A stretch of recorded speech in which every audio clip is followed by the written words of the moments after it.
Hey, what is up, fellow figure fanatics? It is Trippy Stoney here with another review. And today I bring you the AEW Unrivaled Series 9, the Swolverine Brian Cage. Now, this is the figure I was referring to in the Brody Lee video. This is the figure they did hella dirty. Hella dirty.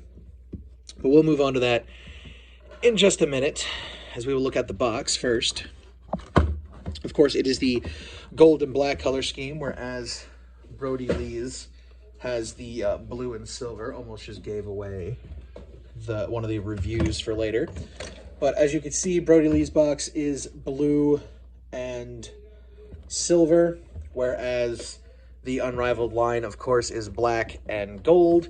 This is Unrivaled Series 9. You got a nice picture of Brian Cage yelling on the side. You got Brian Cage going down the side there.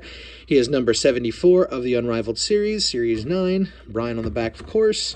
You have Brian Cage on the back, and you got his signature. Other figures in the set: Eddie Kingston, Brian Cage, Ricky Starks, Christian Cage, Thunder Rosa, and Powerhouse Hobbs. I do want all of these. I do have Eddie, and I do have Brian. Eddie is going to be the next review after this one, honestly, because I only have 2 more reviews to do. So, Brian Cage. How did they do this figure dirty? Well, let's take a look at his accessories first. The serious face expression. Dear God, does that not look like Brian Cage? It doesn't. It looks more like Gavin from Big Mouth. I don't know if you've ever seen Big Mouth, but this looks more like the hormone monster Gavin from Big Mouth. Doesn't really look like Brian Cage, but could be worse. They gave him these goofy fucking hands, which to this day, nobody has any fucking idea what they're supposed to do. Like, nobody has a piss-soaked clue what these were included for or what the fuck they're meant for.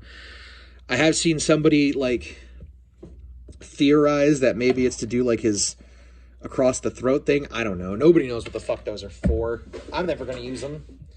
So, all of his accessories suck. Well, his 2 accessories, his hands and his head. The head's not too bad. But these, I don't know what the fuck I'm going to do with these things. Because nobody knows what the fuck they're for. Anyway, the Screaming Head scan, though, not too bad. I definitely see Brian Cage in that. A lot of people do have a problem with him looking off to the side. To be honest, I think mine's looking dead on. It looks like.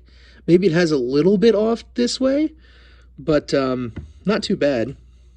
Another problem I have with this Brian Cage is his head's fucking loose, which of course is going to deduct points. Also, I don't think he's tan enough. A lot of people believe Brian Cage should be a lot darker. And Jesus Christ, he should. Do you see how dark this man is? Do you see how dark? Why the fuck is he this color?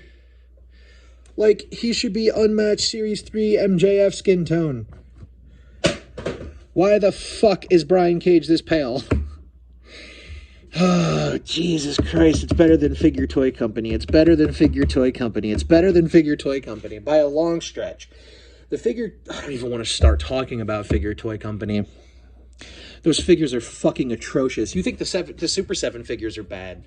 Just look at the you guys want to bitch about... Listen, okay, so I know a lot of people talk shit on Jazwares head scans, but if you want to look at terrible fucking head scans, look at Figure Toy Company. None of those heads look like the people they're supposed to be.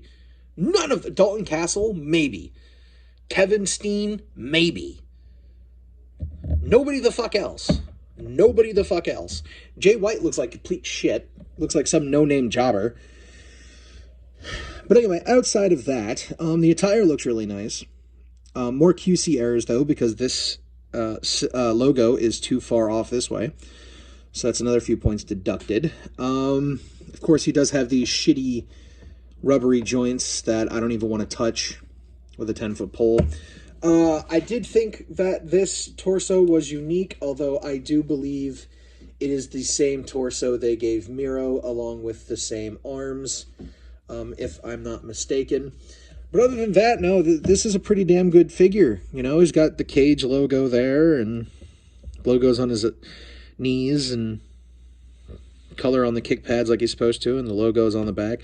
I think this is another one of those figures that, yeah, I mean, you can get a little bit more than 90, but this is probably one of those figures that you're not going to get a whole lot of elbow with. Articulation is Jazwares standards. This figure gets a 7.5 out of 10. On the fact that the normal, you know what, I'm gonna drop this down to a 7, to be honest. I don't even want to give it a 7.5. Like, it is a really nice Brian Cage figure. It's the best Brian Cage figure we're gonna get, unless they decide to make more and stop treating Brian Cage like he's not a fucking lightning in the bottle wrestler like he is, but they need to stop treating him like he's not. The goofy fucking serious head scan. These goofy fucking hands that nobody to this day has any clue what the fuck they were included for. And the fact that his skin tone isn't good.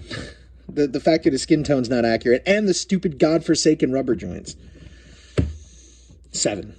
7 out of 10 is the best I can do for this figure. I love Brian Cage. I love having this figure. I love that I can play around with this action figure and have a Brian Cage action figure. But it is also very disappointing with the QC errors, the stupid ass rubber joints, the skin tone's wrong, the goofy ass Gavin looking serious head scan, and those stupid fucking hands that nobody has a clue to this day what they're for. 7 out of 10. If you can justify buying if you could justify buying this like I did, because I like Brian Cage, and that's the whole reason I got this Brian Cage, was so I could have Brian Cage to play with my action figures. Yeah, it's an official Brian Cage. Do I recommend getting it? Yes, if you like Brian Cage. If you don't like Brian Cage, fucking skip it. I like Brian Cage, so I had to have Brian Cage. But if you don't like Brian Cage, or you're not like that big on Cage, don't fucking get this figure. It is not worth this. It's not worth it. But for me, it was worth it, and it's still worth it to me. So even though it has all those issues, I still love this figure, though it is very disappointing. Comment, like, subscribe, and to all my fellow collectors out there. Have a nice day.